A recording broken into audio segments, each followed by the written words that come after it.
Selamat datang di Suajar PPPK 2025, ujian sejati agenda ke-1. Jangan berkedip, karena 1 detik pun bisa menjadi penentu. Mari kita taklukkan 10 soal pertama ini bersama-sama. Soal nomor 1.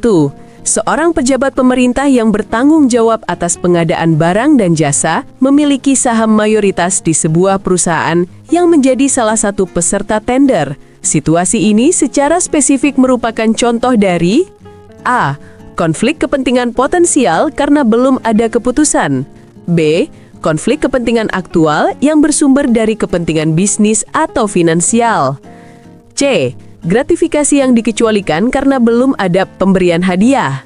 D. Penyalahgunaan wewenang yang diatur dalam UU Tipikor. E. Hubungan afiliasi yang dapat mempengaruhi netralitas. Benar, jawaban B. Konflik kepentingan aktual yang bersumber dari kepentingan bisnis atau finansial. Soal nomor 2. Menurut Peraturan Menteri Pan-RB Nomor 17 Tahun 2024, periode cooling off bagi mantan pejabat pemerintah bertujuan untuk mencegah terjadinya konflik kepentingan yang bersumber dari A. Penerimaan hadiah atau gratifikasi setelah pensiun. B. Pekerjaan di luar pekerjaan pokok atau moonlighting. C. Penggunaan pengaruh dan relasi dari jabatan lama di tempat baru atau revolving door. D. Hubungan dengan keluarga dan kerabat dalam proyek pemerintah. E. Hubungan dengan jabatan publik lain yang diemban atau rangkap jabatan. Benar, jawabannya adalah C. Penggunaan pengaruh dan relasi dari jabatan lama di tempat baru atau revolving door. Soal nomor 3. Dalam konteks HAM berperspektif gender, HAM BG, pembedaan antara seks dan gender sangat fundamental. Manakah pernyataan yang paling tepat mendefinisikan gender? A.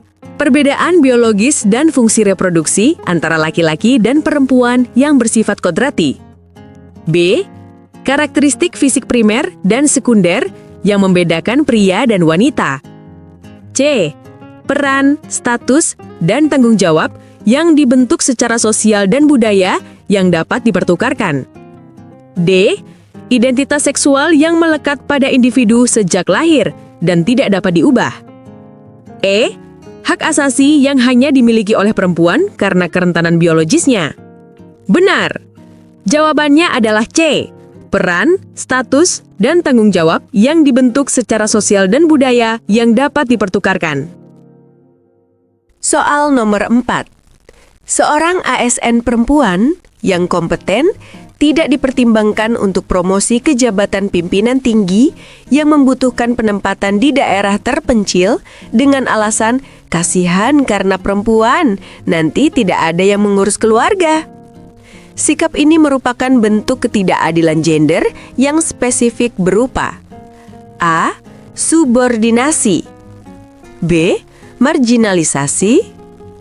C. Stereotipe, pelabelan negatif. D. Beban berlebih. E. Kekerasan psikis. Benar? Jawaban C. Stereotipe, pelabelan negatif. Soal nomor 5. Upaya seorang pejabat untuk menyamarkan asal-usul uang hasil korupsi dengan membeli beberapa properti mewah melalui perusahaan cangkang atau shell company, kemudian menjualnya kembali, merupakan tahapan pencucian uang yang disebut A. Placement. B. Structuring. C. Layering. D. Integration. E. Smurfing. Benar. Jawabannya adalah C. Layering atau pelapisan. Soal nomor 6. Perang yang terjadi antara dua kekuatan besar, namun tidak melibatkan konfrontasi langsung, melainkan menggunakan pihak ketiga, aktor negara atau non-negara, untuk melemahkan lawan di berbagai aspek, ideologi, ekonomi, sosial budaya, disebut A. Perang asimetris.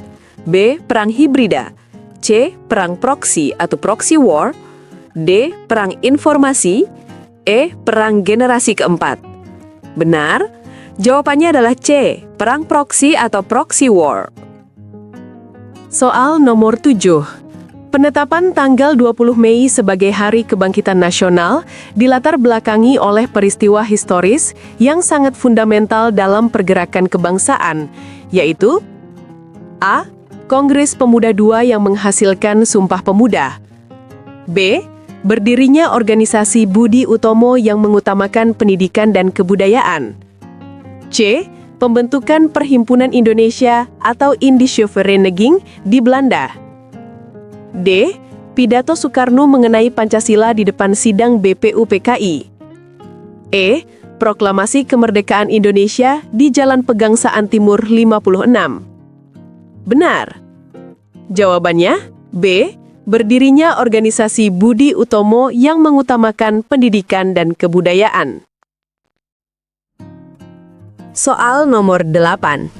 Kemampuan seorang ASN untuk tetap tenang, berpikir jernih, dan mengambil keputusan rasional saat menghadapi tekanan kerja yang tinggi dan situasi krisis merupakan perwujudan dari kemampuan awal bela negara, khususnya pada aspek A. Kesehatan jasmani, B.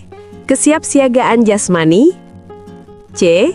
Kesiapsiagaan dan kecerdasan mental, D. Etika dan moral, E. Kearifan lokal. Benar, jawabannya C. Kesiapsiagaan dan kecerdasan mental. Soal nomor 9.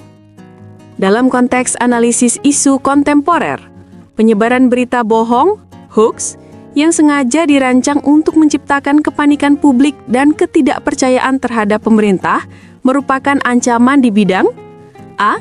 Kejahatan mass communication, B. Cyber terrorism, C. Proxy war, D. Money laundering, E. Radikalisme. Benar, jawabannya adalah A. Kejahatan mass communication.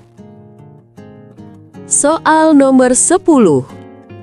Penyediaan fasilitas publik yang ramah disabilitas seperti ramp dan toilet khusus di kantor pemerintahan merupakan implementasi konkret dari prinsip A. Netralitas gender, B. Keadilan restoratif, C. Inklusi sosial, D. Kearifan lokal, E. Wawasan kebangsaan. Benar, jawaban C. Inklusi sosial.